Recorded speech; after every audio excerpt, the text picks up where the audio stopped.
Happy holidays, everybody! It is time for the Witches Movie Coven. Raise your goats, raise your glass, raise whatever it is you have in your hand, and let's talk movies. Tonight's movie is Stardust, 2007.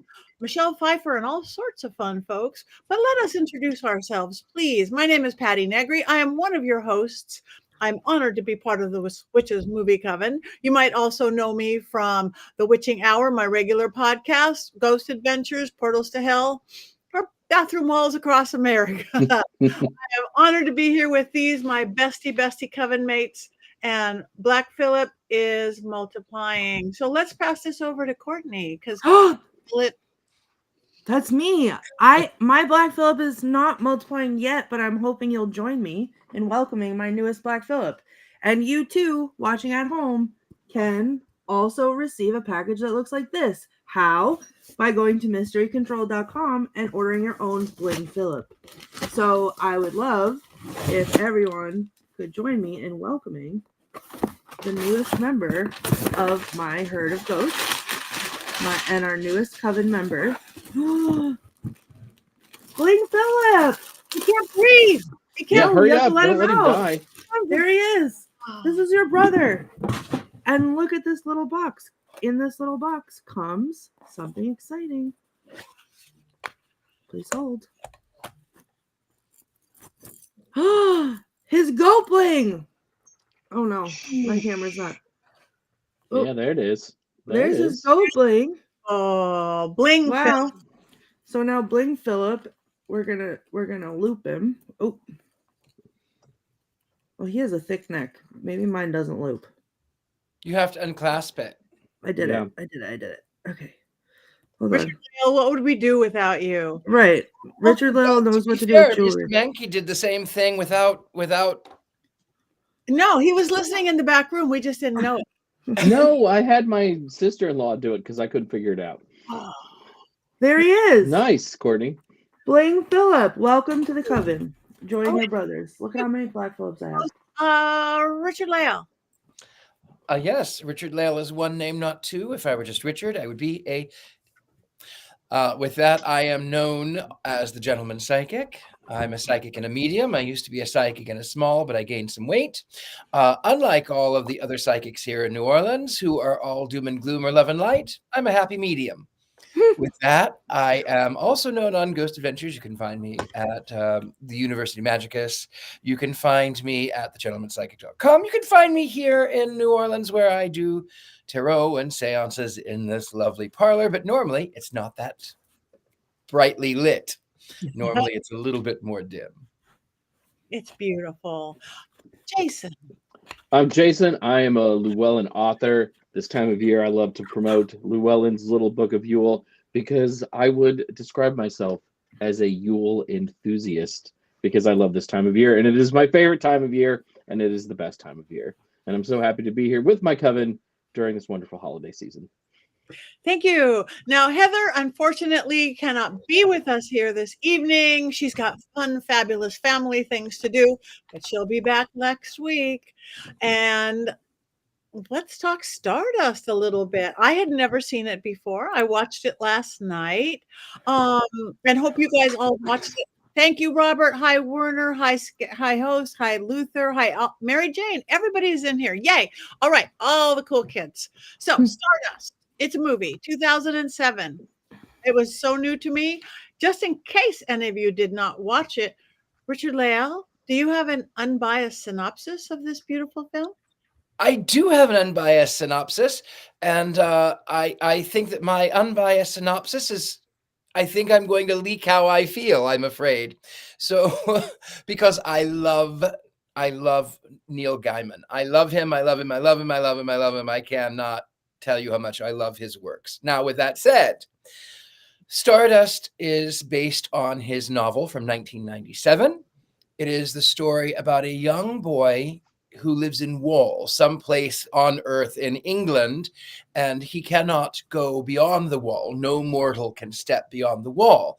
And his father before him finds out that he can, in fact, go across the wall. And 18 years later, he gets a strange, well, not 18, 9 months later, he gets a bundle of joy dropped at the wall, which with a delivery note for him. 18 years later, the child has grown into a young man and decides that he too can go on the other side of the wall in search of a fallen star so that he can persuade the woman of his dreams to marry him instead of someone else.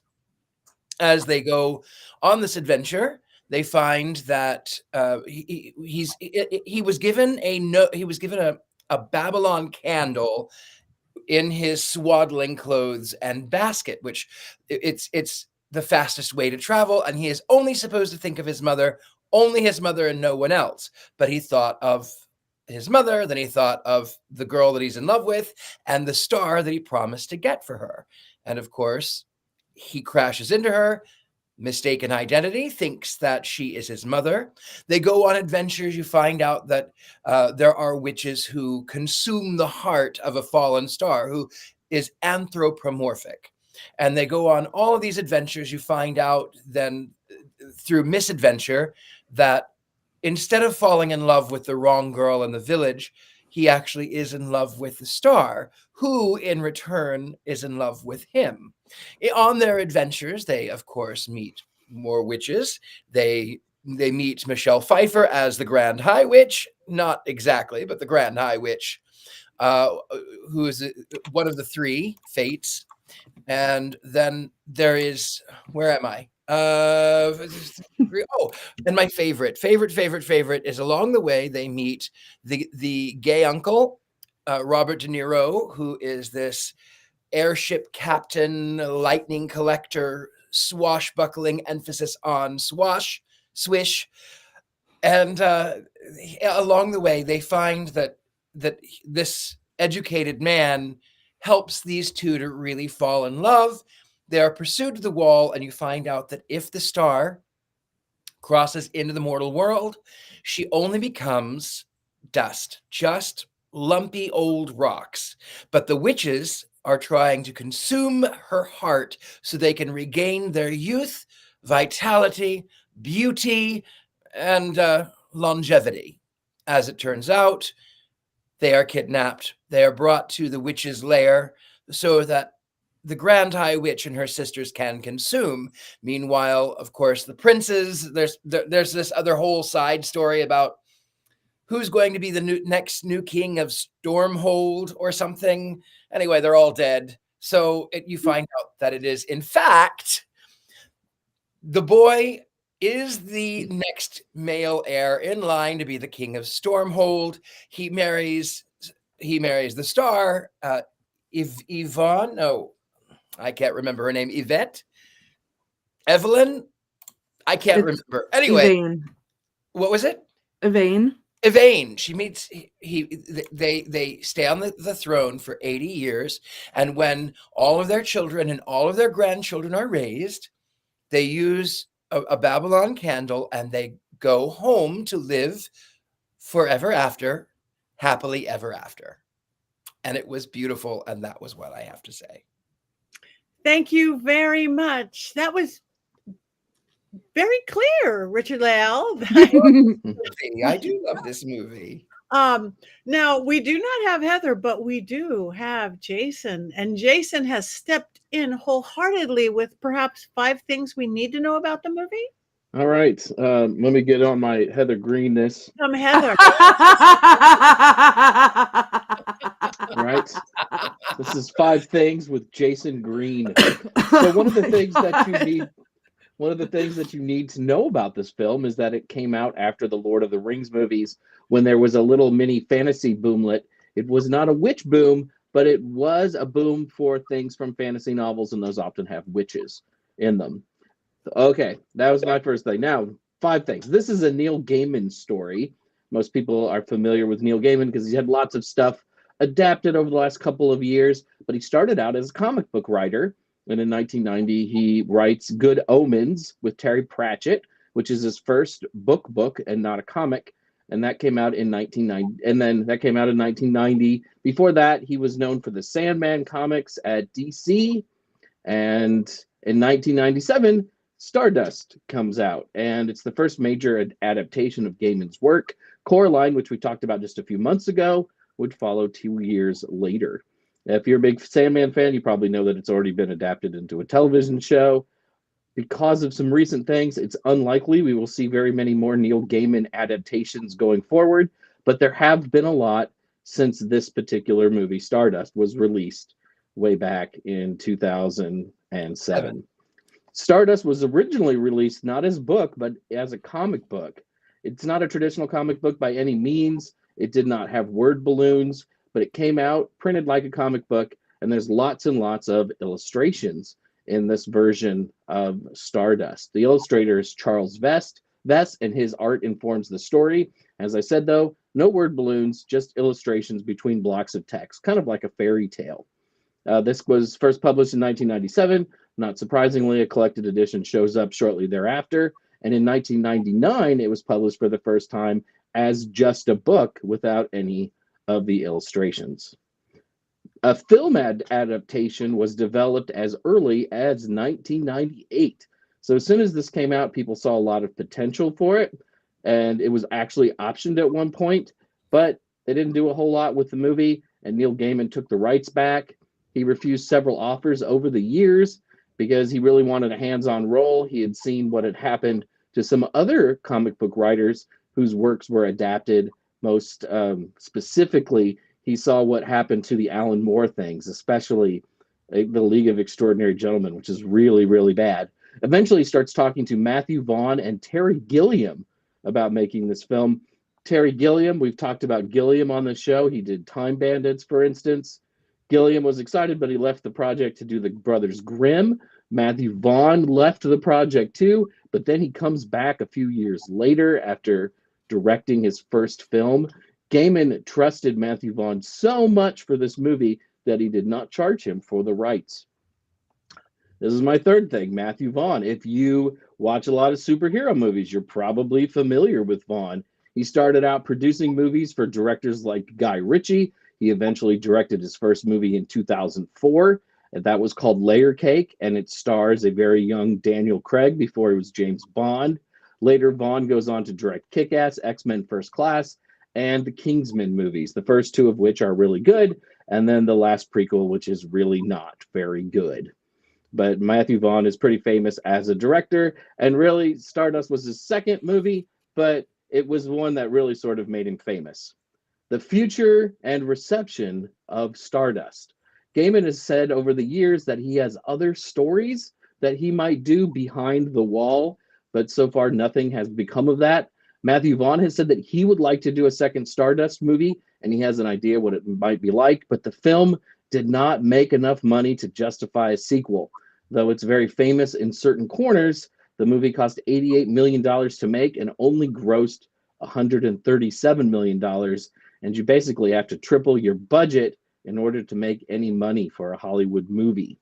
So the reviews for the movie were pretty good, but they weren't great, like about a 70% on Rotten Tomatoes. But the movie has gotten a big second life on cable and has become a staple on that dying medium, which is the reason probably many of us have watched this movie over the last 15 years. So that's 5 things about this movie. Now I'm going to take this off, and not be Jason Greene, and just be Jason. And there you go, Christmas.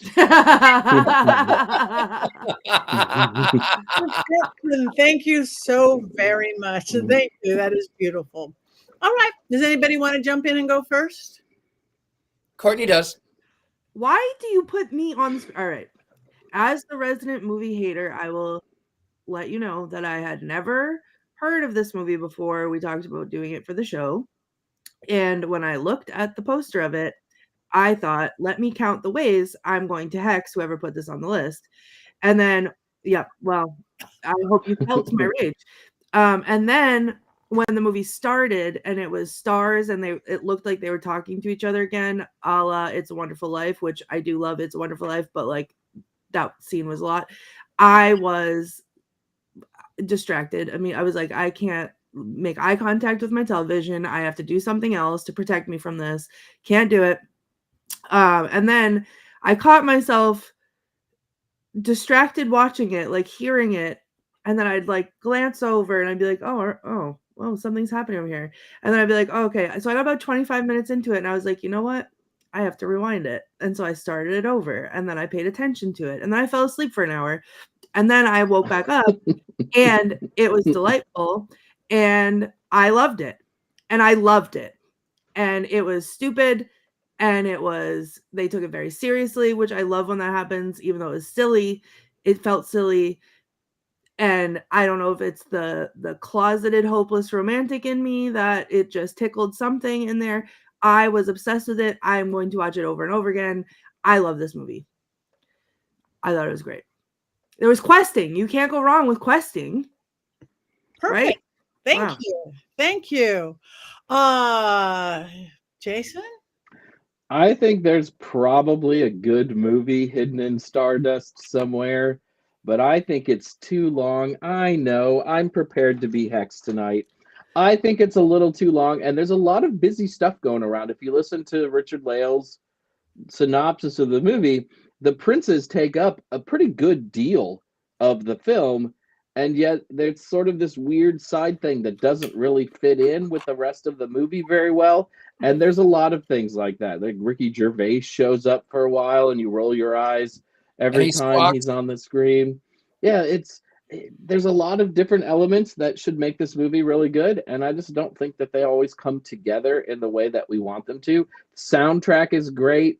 The story tries really hard to be the Princess Bride without quite being the Princess Bride.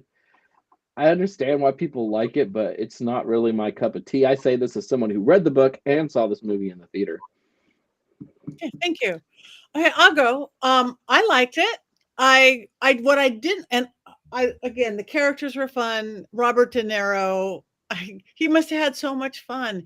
He must have like jumped up and down going to work, just like I get to dance and do all this funny stuff.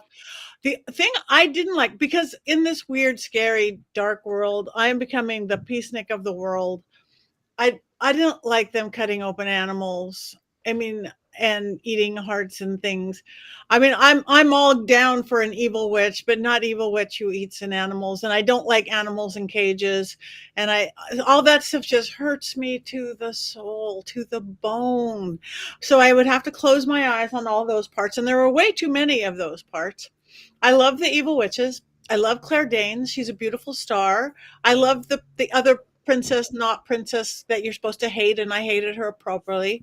I love the star kid. I don't even know who he is, the Cox guy. So I thought it was great. And I personally liked that everybody again, Miss Peacenik. But it doesn't matter if you die because you get to come back as a ghost immediately. Yeah, and be force ghosts like Star Wars. They were force ghosts. It looked like just watching everything. Yeah, just watch the whole thing. So that made dying much more fun like that. And I did not mind the princes at all. I like them, these goofy brothers trying for this thing. So I got the fairy tale, I got the funny, I got everything. Just didn't like the animals, but I thought Michelle was great. I thought all the characters were lovely. I want to be a star.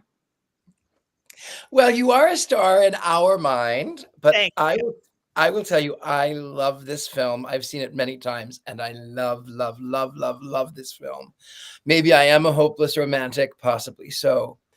I didn't care for the animals being sacrificed because it's an old trope that you would look at the entrails, but much like the violence that you see in my other favorite things, the Addams Family, it's all off screen, so you don't actually get to see it, which I think is clever. And I liked that all of the animals in the fight scene when what's his name, the hero, he's sort of fighting against the witch, and he releases them all, and they go after they get their comeuppance or whatever. They attack the villain, which I thought was great. And Michelle Pfeiffer as one of the fates, or with a Grand High Witch, or the Bette Midler role in Hocus Pocus as being the head witch was fabulous. I loved the fact that her magic took its toll, and even calling would make her have age spots, or when her hair starts falling out in clumps. And I loved the fact that when she was more beautiful, when she had consumed the last remaining portion of the last fallen star, that she was naked in the mirror, just sort of that. Which I can totally understand if you're Michelle Pfeiffer. I'd look Yeah. at myself every day too. Yeah. And Michelle Pfeiffer is still stunning. She's still stunning. She's still stunning. Absolutely. So yeah, I loved it. I even liked the side story of the princes who were brothers. I thought that it was a little predictable in the sense that that he meets this woman who's chained, the father, and then 9 months later he has this boy, and then 18 years later the kid goes out. Who's going to be his mother? I mean, and then they're talking about, where's the sister? Where's the sister? Where's she's the sister. I just felt that was predictable, but I liked it overall. I thought it was funny. I loved that there were some references to charms and potions and what I consider real magic. And again, I really love Robert De Niro in this role. I sometimes, as an out gay man myself, sometimes I take issue when a heterosexual man plays a gay role. And sometimes it can be a little offensive. And maybe it was a little bit, but I think it was funny and sweet and charming. And I loved the fact that his crew already knew, and they loved him anyway. And they said, well, we knew that you were you're the captain. We always know that you're the captain. And then the end, when the girl that I always want to call him Tristan. Anyway, the girl that the hero. It is Tristan. Is it Tristan? Yeah. Because I was singing Tristan and Us all day, but okay. So Tristan, the girl that he was to marry ends up with the guy that she was originally going to marry anyway. And at the end of the wedding, Robert De Niro and this young guy are winking at each other across the wedding venue. And I went, we don't talk about that as being a big deal today. Like, having a gay character in a movie is very standard. But even in 2007, that was something that you didn't see very often, especially for an A-list actor like Robert De Niro to do something like that. I feel like I should point out, in 2007, this movie did win a GLAAD award for Best Feature. I think largely because of Robert De Niro. And I think that wink at the end of the movie is actually the best part of the movie, and was the only part that I really, really laughed out loud. And I was watching it with my sister-in-law and my wife, and we all pointed at the screen, and we're like giddy and happy about that little moment. And I in my mind, I think that the young man and the young woman, I think that they probably end up in divorce. And I think that the captain and this young man are actually happy together, and they can practice sword fighting and play the piano and wear their dresses. And I think that, in my mind, they live happily ever after.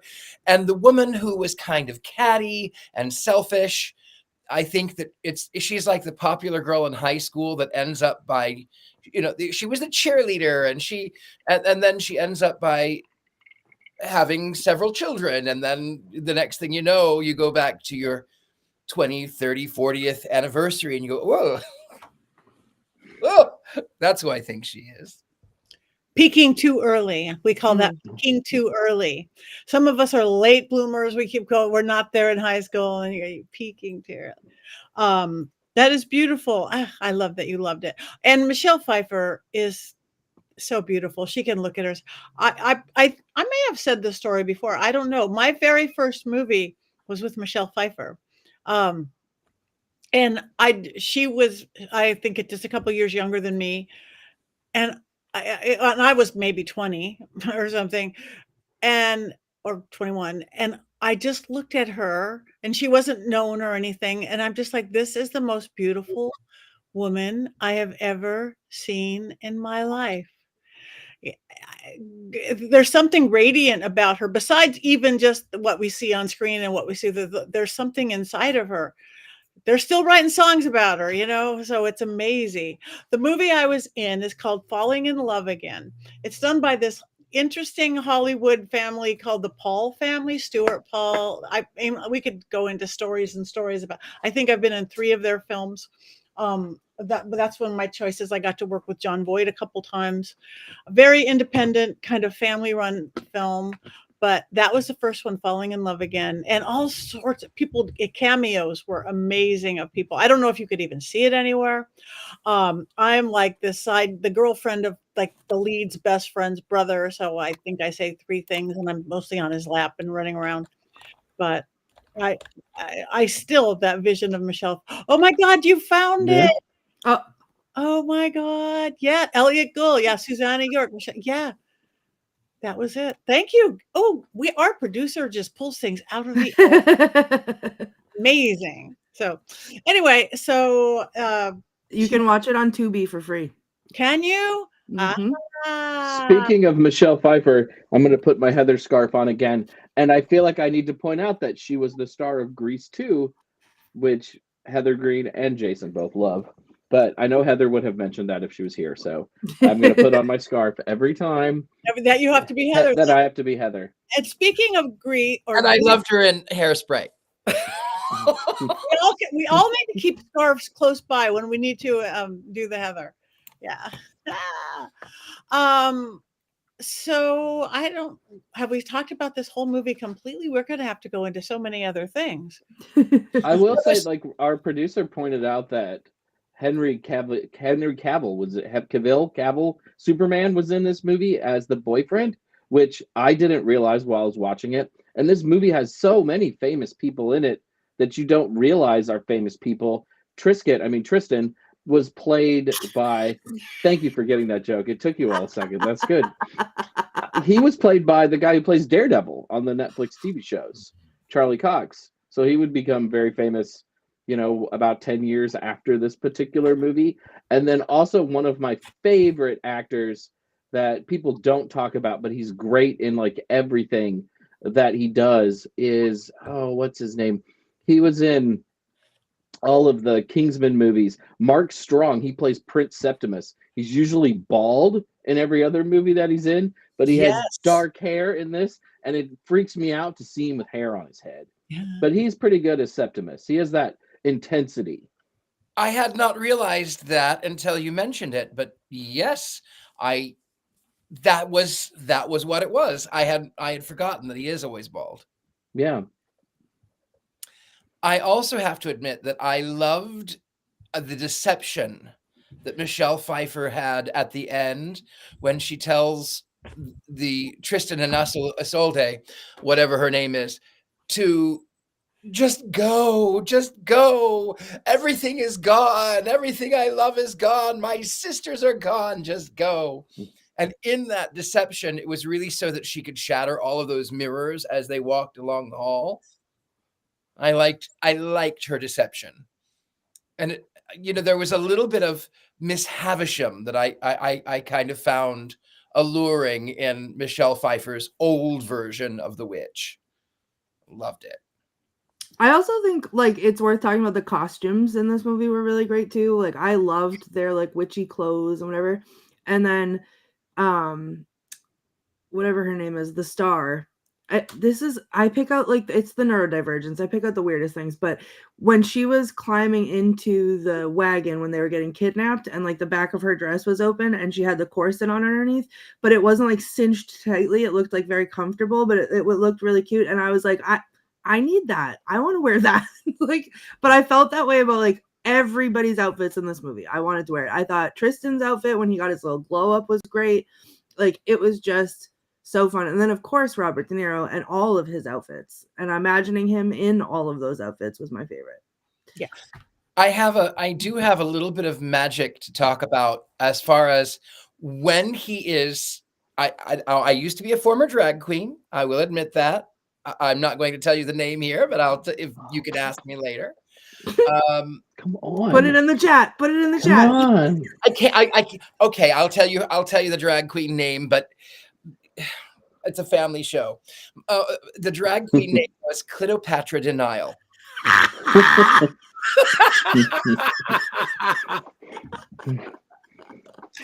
Because I was thinking she was a 20s film star. She was silent. She didn't lip sync like other drag queens would do.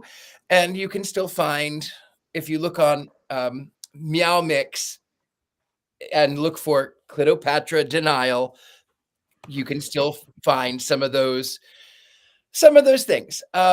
Anyway, so I would have all of that wardrobe and I would do those things. And then I moved to Hollywood and I lived in a fabulous little tiny studio apartment. And my neighbors were evil and I hated them. They were awful. They were just awful. They were the worst. And I'm so that I don't, how do I say this? So that I don't come across as the villain, I will say that they were intimate with each other in a very loud way. And they were mean to their children who lived in a 1-bedroom apartment. And if I could hear them in the next apartment over, and they would say things that were innately racist against everyone. And they would play loud music. And I hated these people. I hated them with a passion. I hated them. And so in order to sort of drive them away, I love the can-can. I love it with everything in my being. I love can-can music. I love it. And when they would be loud, I would put the speaker outside of my window on Hollywood. I was across diagonally from Hollywood Forever Cemetery on Sunset. Wow. And there was a building behind me. It's a prop house. And there was no one below. And there was just like 7 people in this apartment, in the building. And I would turn my speaker so that it would hit that back wall and it would bounce right back into their apartment. And I would play and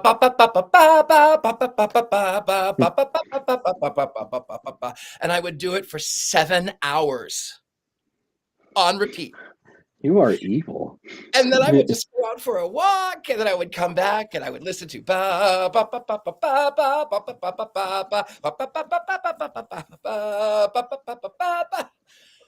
and they moved in like a month and a half.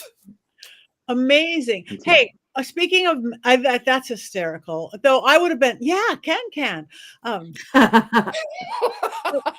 going to give you guys my magical secret to get rid of somebody. Give somebody you want to go away or not be a friend or not be a citrine. A citrine stone. I have another tip for getting people away from you using crystals is that you throw them at their face. And if they if they don't go away, you throw them harder. So that, and if it's a citrine, they're going to go away anyway. Yeah. Like if I decided I like citrine and they're great to have for yourself, but say if I wanted to give, what are you guys need a citrine for whatever reason, the attributes in the stone, I would make you pay me a penny for it or something. And then it's not a gift. It's just, you don't gift a citrine to somebody or it makes them go away. I'm mentally tabulating a list in my head of all the people that I need to send citrines to. 50-cent stones, it's like. Yeah, I'm going to buy them in bulk, probably on Amazon. Maybe not Amazon, but like I'll find somewhere. Can we send one to Florida? Is that? Yeah, I think we can. I think we can. I'm going to give a wands down to the wrong movie, and then I'm just going to get a pile of citrine from Courtney. Just gonna come express mail. I'm just gonna dump it out. My wife will shrug and goes like, "Who wants to get rid of you this time?" I'll be like, Buckley. going to start throwing crystals at people. See, Yeah, it's a tip. Listen, that's on witchcraft. You get creative, you practice what you need to practice. And that sometimes, my friends, is how I am a witch. I just figure it out. And if throwing things at people to get them away from me is how we do it, well, there's intention there, and it's all about intention. So Witchcraft 101 spell yep. Yeah. How to be a bad witch, me. Well, thank you for that. Are we missing anything in the chat room as an I think so, but you guys are active and we like that. Hi, Cindy. Hi, everybody. I haven't learned how to go in the chat room and do this at the same time. You guys are way too better at multitasking than I am. I have 2 screens, so that's why. Okay. All right. Next week. Well, we're not there yet, but we could talk about next week now, right? Can we? I think we should. We We talk can about announce next week. Yeah. Wicked. Big week. Mm-hmm. Wicked. Mm-hmm. We're getting into beautiful holidays. See, Wicked. I just saw it 2 nights ago in the theater, like the 2 movies I see at a movie theater every year. Can't wait. Can't wait. Can't wait. I am using this as an excuse to go see it again so that I can bring a notepad and paper with me and try to take some quotes down, is what I'm telling myself. I'm just going to see it again. So Good. And we will have special guest, Chad Hatter. Ooh, yes, that's right. Chad could give us some perhaps costuming secrets because I love the costuming on that. So weird. So beautiful. So weird. So I still have to see it, so I have to catch up still. You know, I chose Gladiator 2 that weekend. That was not the consensus in the coven to see Gladiator 2. Excuse me. I've seen it twice. At first, like originally. Yeah, I know. You've also seen Moana 2. Did you go dressed in costume? As Wicked? When you went to go see it? And Wicked, no, but when I went to see Wicked, I pulled in and I realized that Gladiator 2 was also out that night. That's how I remembered, because there was 2 grown men walking to their cars in full Gladiator outfits. And I rolled down my window and I said, this is amazing. And then I promptly went to see Gladiator 2. And yes, I've also seen Moana 2. We had my Thanksgiving tradition with Nathan is to go to the movies, which I talk about all the time.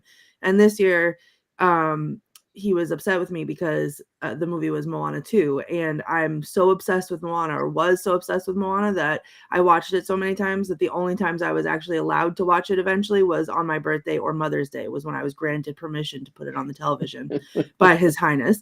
And then that was the movie that was out. So then he said, usually if I have him like for dinner time, we go for a double feature. We see 2 movies. And this year he was too cool for school. He's a teenager. He doesn't want to see 2.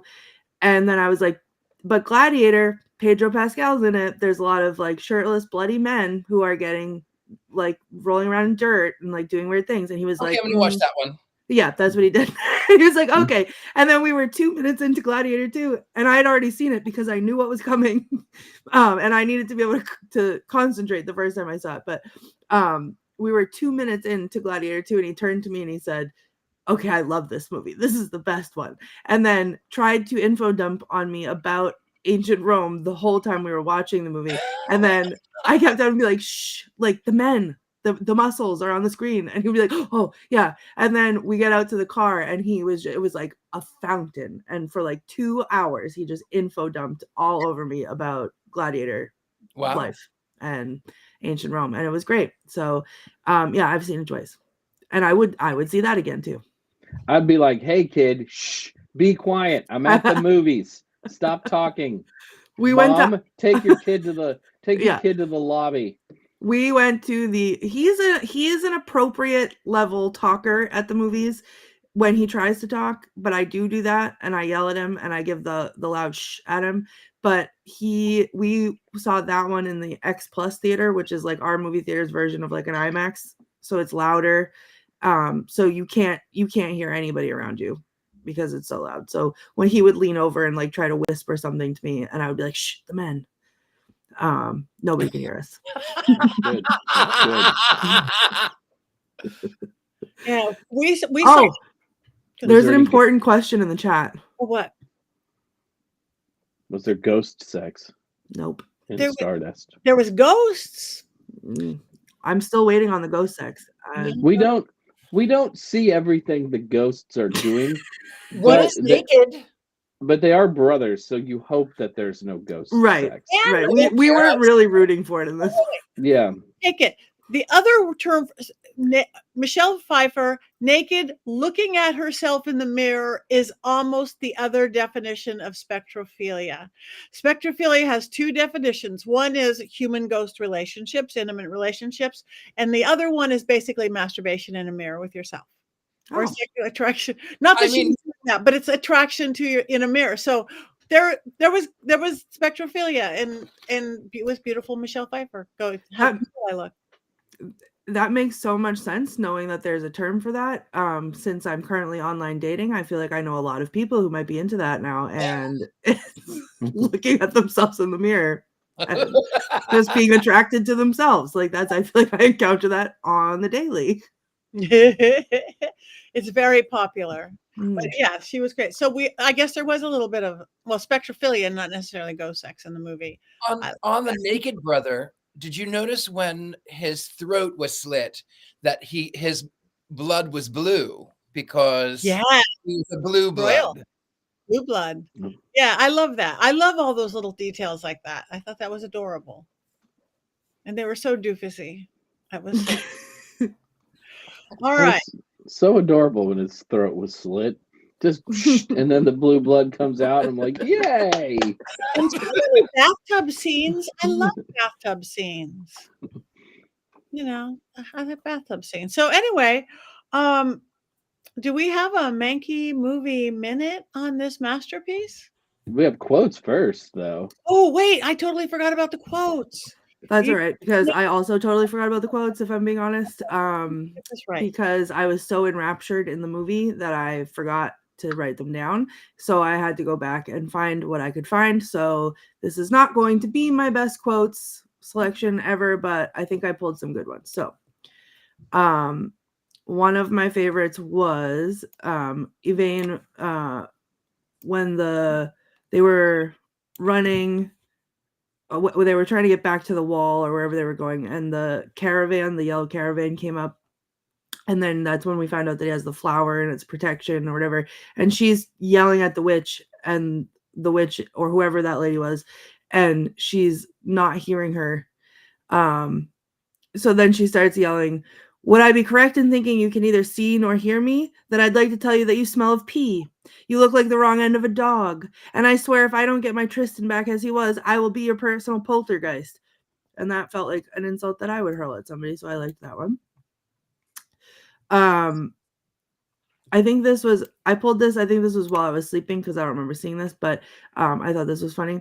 One of the people said, "You better be telling the truth, you two-faced dog." And the other person said, "Well, I can get you one of them, actually. Very good guard dogs. They can watch the back door and the front door at the same time."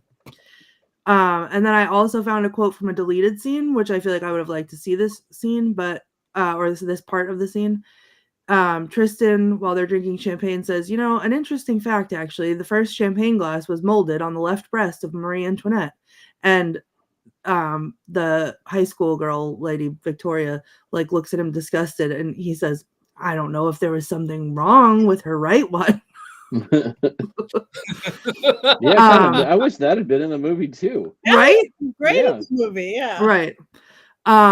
Then actually the first line in the movie, I'm gonna get a little sappy for a second because this one I really liked, even though the stars were starring at that point. But the narrator says, "A philosopher once asked, are we human because we gaze at the stars, or do we gaze at them because we are human?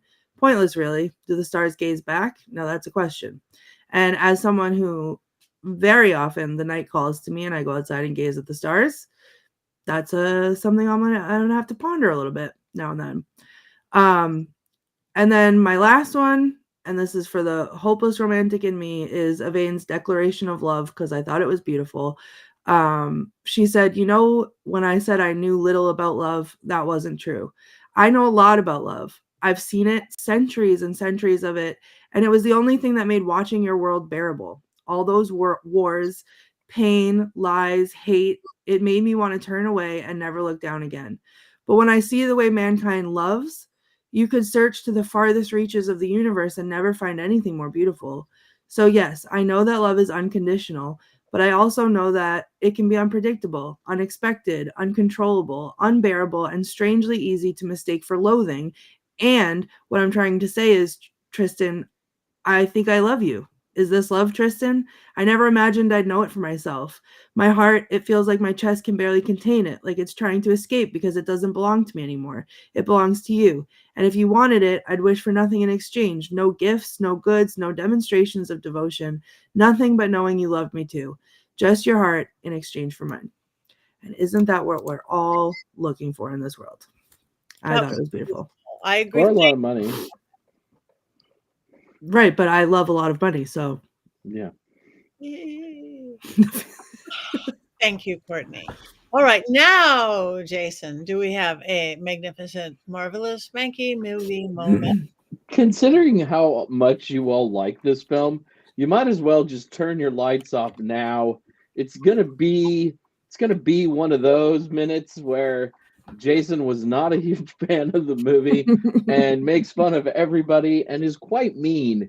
So I'm just getting you ready now. Richard-Lael has his lights off, perfect. Courtney's got her sunglasses on. My Black Phillips are probably going to walk away because they're probably mad at me too, and I haven't even started yet. So here we go. I love all of you. Please continue to love me. A great tasting dish. Dish as in food, by the way, not dish like a plate. So as I was saying, a great tasting dish is like a great movie. It is more than just the sum of its parts.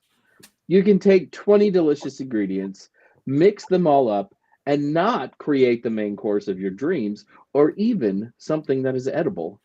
Movies are much the same way. You can take 20 really great things, make them all a part of your movie, and still end up with a boring bologna, mayonnaise, and American cheese sandwich on white bread. Such is the fate of Stardust, a movie with many great ingredients that doesn't quite work like people thought it would. Start your dish, of course, by consulting a recipe card written by your grandmother and then adding your own embellishments. In the case of the movies, consult a comic book, license that comic book, and then adapt the work of someone else because there are no original ideas in Hollywood. Set the budget for your dish. In the case of this movie, find $80 million for what should be a much simpler film. $80 million is a lot of money, and I'm not even sure what they spent it on in Stardust. Some dopey CGI-enhanced ghost. By way of comparison, another movie by a comic book writer guy, The 300, only cost $65 million to make. You can have the best cut of steak in the world, but if you don't know how to cook it properly, it doesn't matter how expensive your magic cow meat is. And you can throw a lot of money at a movie, but that doesn't mean your movie will be good.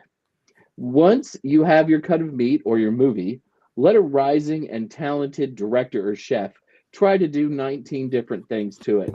Maybe he should start by boiling the meat to remove all the flavor and give it a rubbery texture. And then he can throw it on a grill, being sure to char the edges while keeping the center ice cold. Whatever the director did to this movie, it was all messy, and he did it for a very long while, resulting in a runtime that was too long by about 40 minutes. Wow. Add a dash of American actress to your movie whose English accent just isn't very good. Be sure to pluck that actress from American television, so perhaps her fans from that show will show up to watch your movie. And to make sure their parents and or grandparents go to the movie too, sprinkle on some Robert De Niro. Make sure your De Niro is campy and only on screen to cash a paycheck.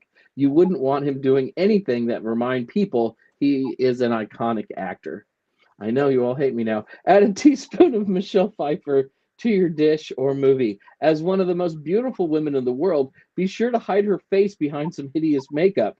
And don't give her too much screen time. It's far more important to spend time with your two younger leads who have about as much chemistry as a sock cuddled up next to a piece of Spam. Be sure to marinate heavily with Ricky Gervais, who gets fourth billing in this movie, even though he does basically nothing, and when he does appear, he is just annoying. Is there another movie he can troll? Seriously, asking for a friend. There are other people who are now famous or were famous when this movie was released. Sienna Miller is one, and she is instructed just to be shrill and off-putting. Peter O'Toole was really famous in his time, and he simply dies in this movie. Charlie Cox, who would later play Daredevil, is the lead character in the film, and Richard-Lael, who loves this movie, can't even remember the lead character's name. And I only figured that out because while I was watching this movie yesterday, I also read some Wikipedia. So many ingredients were put into this film, and they were all pretty great ingredients. Sadly, all of them combined did not make a great film. Oh, I feel so bad. I feel so bad because you all like this movie so much. No. Just wait, Jason. Just you wait. that's great. We're all sending you citrines. Yeah, I put it in the chat. You better look. Oh, I'm not sending you any citrines. I can't wait until we pick your movie, and then I can do the same thing. Yeah. That's... Oh yeah, when we watch Sword in the Stone, because that's his favorite. Bah humbug. Embrace the darkness.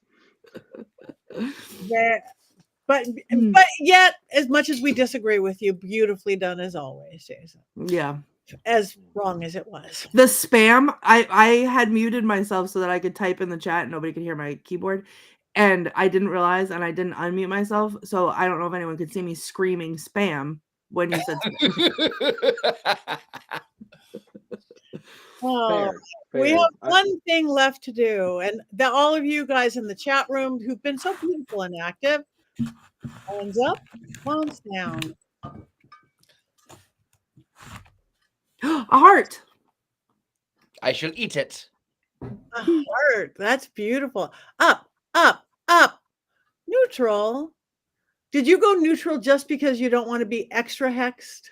I am preserving my soul. There are cute elements of this film and things that are okay, but I just don't think it holds together all the way through. And it's too long. It needs to be 90 minutes, not 2 hours. And I was fine with 2 hours. I disagree. I disagree because I took a whole hour nap during the movie and I woke up and I could still enjoy it.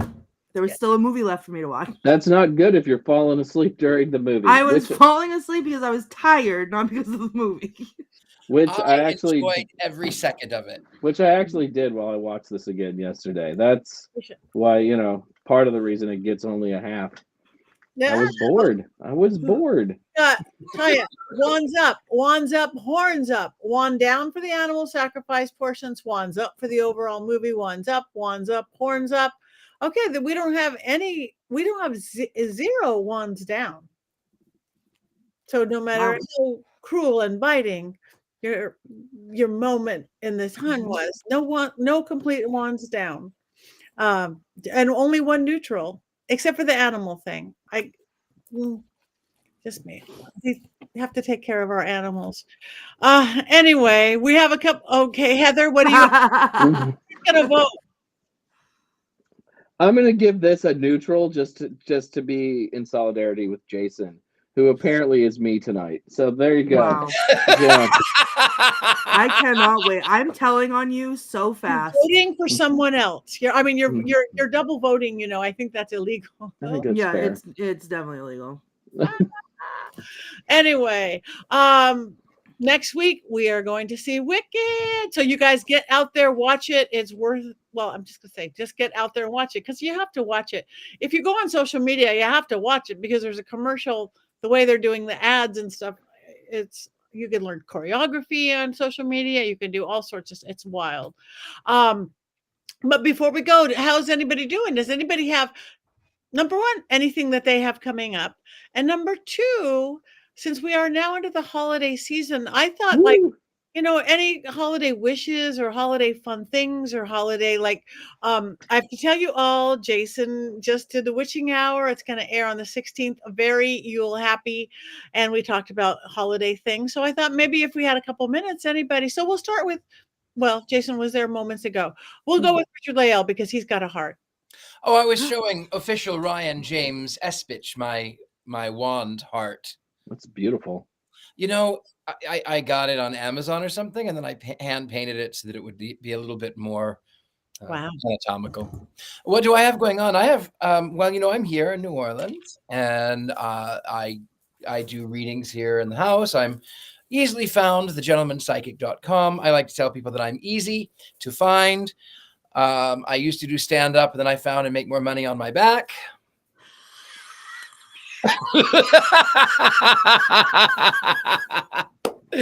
Anyway, with that, yeah, I'm a little bit of everywhere. So that's just me. Thank you. Any special plans for upcoming? Oh no, we're still weeks away, so we're okay to talk about Yule or solstice or Christmas or Hanukkah or anything like that. So, all right, Courtney. That's me. I can be found online at the Femes everywhere femurs are sold. And I am looking into, now that it's my less busy time of year, if I can find the time to stream some video games. We started playing Little Hope, which is Salem Witch Trial coded a little bit in there. It's a fun story game, so you can join in and make me scream and scared on Twitch. So at the Femes on Twitch. Thank you very much. Mhm. Jason. Tomorrow is Krampus night.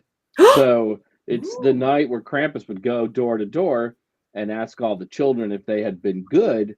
And if the children were bad, he would take them and put them in his basket and then whisk them to hell or beat them. So everyone should be sure to celebrate Krampus night. If you've got a costume and your neighbors have children, be sure to go next door because your neighbors will absolutely appreciate it. If you live in the Bay Area, tomorrow is Jason's holiday party. We call it the whiskey party. We put all 70 bottles of whiskey that we have in the house out and let our friends try and sample our very large collection. So if you're in the Bay Area, let me know. I might invite you over for the party. And I have nothing going on because December is just for Yule. No pagan trips. I love it. This is great. Just me and the Phillips. The Phillips and the Phillips are growing. So everybody remember mysterycontrol.com. You could have a naked Phillip. You could have a bling Phillip. I do believe that you have options. They are both fabulous. Yeah. I actually this weekend, anybody in Texas, I'm going to be in Ballinger, Texas, which is like a couple hours out of Dallas, with my partner in Paraflix, Natalie Jones. We're doing an overnight in a crazy, fabulous, haunted old park hotel where you could do just the investigation with us, seance with us, spend the night in the hotel if you want. You don't have to. It's like you've just walked into an old movie set kind of hotel. It's really great. This week and the next weekend, I'm going to be in Northern California, in Jackson, California, and also holiday Christmas themed paranormal convention put on by Grim Life Inc. It's their first event like this, and all sorts of fun people are coming, and I'll be doing seances and ghost hunts and talking to spirits. So it's old cowboy month for me, and then I'm home until January. Yay. So we have 2 minutes left. And you know what they say about Texas? What? You know what they say about Texas? What do they say about Texas? Only two things come from Texas: steers and all my exes live in Texas. You thought I was going queer. Yeah, we did. I feel sort of bad. Like my Black Phillip's pretty old, right? And his hair is all matty. And now Bling Phillips got like, hey, I got my necklace on and look at my fur. It's all shiny and not matted. And you, Black Phillip, you're old. And, you know, I hope the original is not so sad or jealous or upset.